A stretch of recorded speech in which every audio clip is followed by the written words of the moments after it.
तो हम बात कर रहे थे फंडामेंटल फोर्सेस के बारे में, ठीक है। तो फंडामेंटल फोर्स कौन कौन से हैं, तो उनके बारे में बात करते हैं। सबसे पहला फोर्स होता है ग्रेविटेशनल फोर्स, जिसका आपने 9th में एक्सप्लेनेशन पढ़ा होगा।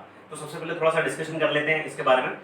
तो आपने पढ़ा था कि भाई पूरे यूनिवर्स में दो कैलेस्ट्रियल बॉडी कहीं भी मौजूद हों, उनके बीच में एक फोर्स हमेशा लगता है, that is called gravitational force. और ये जो फोर्स होता है, it is directly proportional to product of their masses and inversely proportional to square of their distance, ठीक है।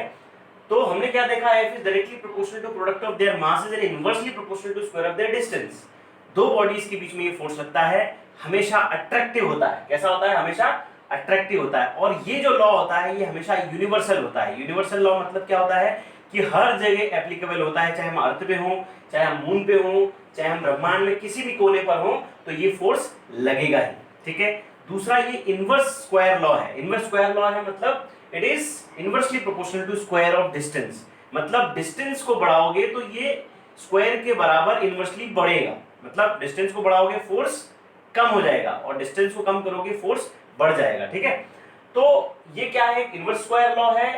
ये जो है लॉन्ग रेंज फोर्स होता है, मतलब बहुत ज्यादा दूरी के पार्टिकल्स पे भी लगता है। लेकिन ये एक वीकेस्ट फोर्स है।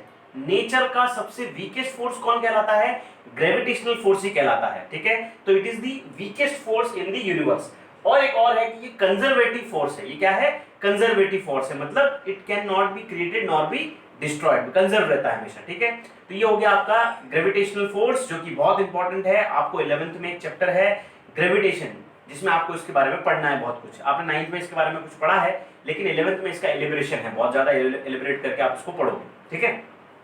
इसके बाद जो फोर्स आता है दैट इज इलेक्ट्रोमैग्नेटिक फोर्स। ये भी एक इनवर्स स्क्वायर लॉ है, लेकिन ये यूनिवर्सल लॉ नहीं है। और ये जो लॉ यूज होता है जनरली कहाँ यूज होता है?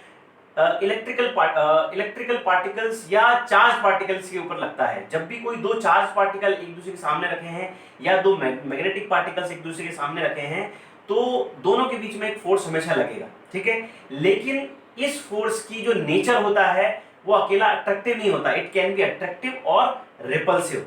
यदि हमने दो चार्ज पार्टिकल लिए हैं और दोनों पॉजिटिव हैं, तो हमें पता है कि दो सेम टाइप के पार्टिकल्स क्या करते हैं, चार्ज पार्टिकल जो होते हैं वो रिपेल करते हैं। लेकिन दो डिफरेंट टाइप के चार्ज पार्टिकल होंगे, जैसे नेगेटिव एक पॉजिटिव होगा, तो क्या करेंगे? दूसरे को अट्रैक्ट करेंगे। वैसे यदि हम मैग्नेट में बात करें तो दो सेम टाइप के पोल क्या करते हैं, जैसे नॉर्थ पोल ले लिया, दूसरी तरफ भी नॉर्थ पोल ले लिया, क्या करेगा? रिपेल करेगा।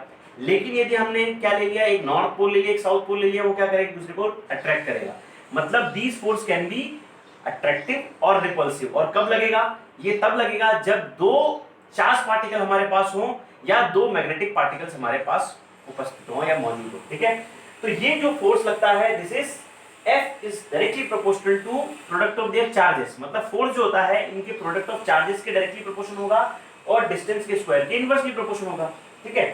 तो इट मे बी अट्रैक्टिव और repulsive, not a universal law. जैसे मैंने अभी थोड़ी देर पहले बताया था कि ग्रेविटेशनल फोर्स एक यूनिवर्सल लॉ है, मतलब पूरे यूनिवर्स में ये अप्लाई हो सकता है। लेकिन यदि हम बात करें इस फोर्स के बारे में, इलेक्ट्रोमैग्नेटिक फोर्स के बारे में, तो ये यूनिवर्सल लॉ नहीं है। ये अर्थ पे डिफरेंट हो सकता है, मून पे डिफरेंट हो सकता है और अलग अलग चीजों के ऊपर डिफरेंट हो सकता है, ठीक है, क्योंकि इसका मास के ऊपर भी इफेक्ट पड़ता है और डिफरेंट चीजें हम इसके बारे में आगे बात करेंगे, ठीक है। तो ये एक कौन सा यूनिवर्सल लॉ नहीं है, ओबे इनवर्स स्क्वायर लॉ। ये भी इनवर्स स्क्वायर लॉ को ओबे करता है। ये एक लॉन्ग रेंज फोर्स होता है, ठीक है। जैसे मैंने आपको कहा था कि it is a long range force, ये भी एक लॉन्ग रेंज फोर्स है, लेकिन ये एक वीकेस्ट फोर्स था नेचर का। लेकिन ये क्या है? ये थोड़ा सा ज्यादा स्ट्रांग होता है than the gravitational force. It is 36 times 10 to the power 36 times the gravitational force. मतलब ग्रेविटेशनल फोर्स से 10 टू द पावर 36 टाइम्स ज्यादा स्ट्रॉन्गेस्ट होता है, ठीक है। और it is a conservative force, ठीक है। ये भी एक कंजर्वेटिव फोर्स है। तो ये बात हुई हमारी किसके बारे में? इलेक्ट्रोमैग्नेटिक फोर्स के बारे में। आइए अब बात करते हैं स्ट्रॉन्ग न्यूक्लियर फोर्स। तो जनरली न्यूक्लियर फोर्स दो तरीके से हम बात करते हैं, एक होता है स्ट्रॉन्ग न्यूक्लियर फोर्स, एक होता है वीक न्यूक्लियर फोर्स, ठीक है।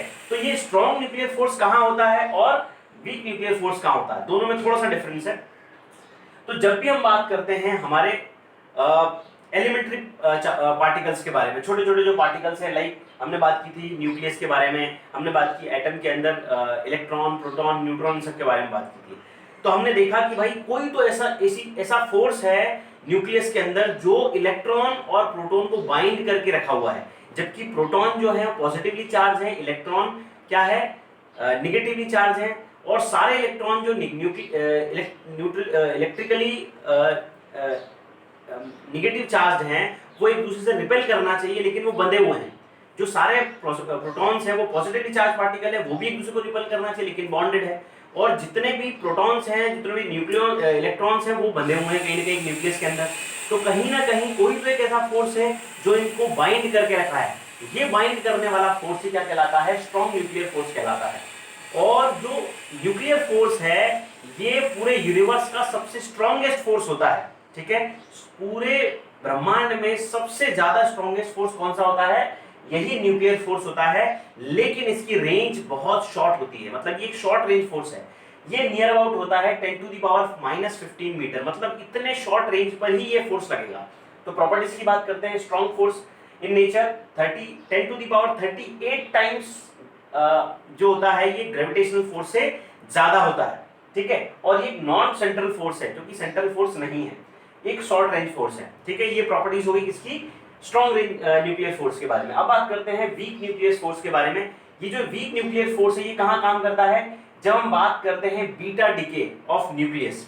अलग अलग तरह के डिके होते हैं किसी भी न्यूक्लियस के अंदर, alpha decay, beta decay, gamma decay, लेकिन जब हम बात करते हैं बीटा डिके के बारे में, तो जब बीटा डिके होता है किसी पार्टिकल का, तो उससे इलेक्ट्रॉन जो है एमिट्स होते हैं या अनचार्ज पार्टिकल इमिट होते हैं।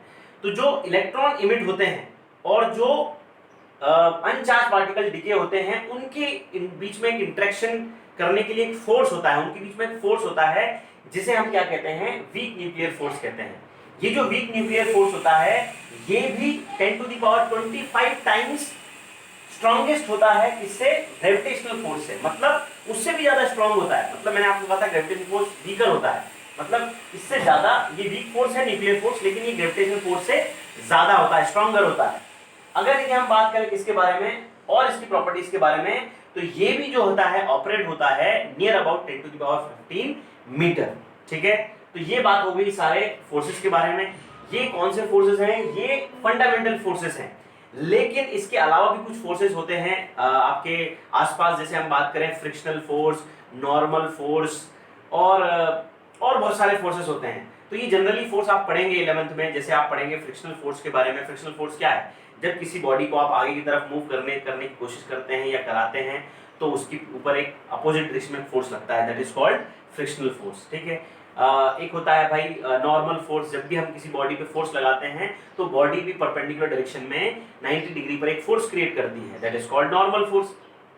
तो ऐसे कई सारे फोर्सेस हमें पढ़ना है, लेकिन वो हम आगे सब्जेक्ट में पढ़ेंगे, ठीक है। तो ये बातें हो गई फोर्सेस के बारे में। अब हम बात करते हैं बहुत इंपॉर्टेंट टॉपिक, छोटा सा एक लास्ट टॉपिक बचा हुआ है, दैट इज कंजर्वेटिव लॉज, ठीक है। कौन कौन से कंजर्वेटिव लॉज हैं और हम उन्हें कैसे पढ़ते हैं और वो क्या होते हैं, आइए उनके बारे में हम बात करते हैं।